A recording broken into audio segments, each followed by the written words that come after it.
So if you ever have anyone with ulnar-sided pain, TFCC types of issues, tendonitis between the elbow and the wrist, you always have to consider the ECU, right? The extensor carpi ulnaris. And the extensor carpi ulnaris is a little tricky. It starts in the elbow and comes all the way down, and it helps to extend the wrist in an ulnar deviated position.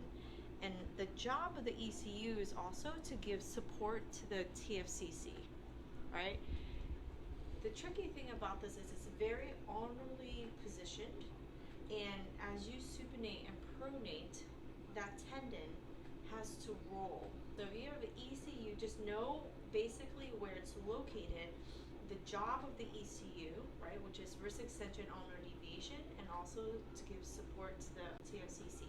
This patient I'm showing you on, he actually came in for a TFCC issue. We've been able to reduce the pain to almost nothing.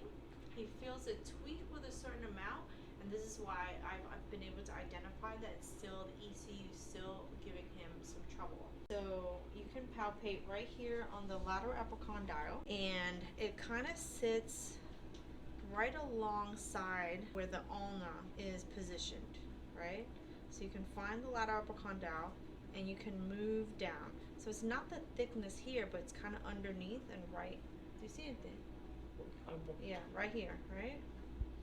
So it almost sits like a little bit on the side and a little bit under some of the bigger muscles. So one way to find it is with the elbow in a flexed position. And then you could run, and the meat of the muscle is here, and then it becomes tendon. So as we get rid of the pain here, he feels it less here, but still feels it in the tendon. I'm going to show you two ways in which I work the tissue, right?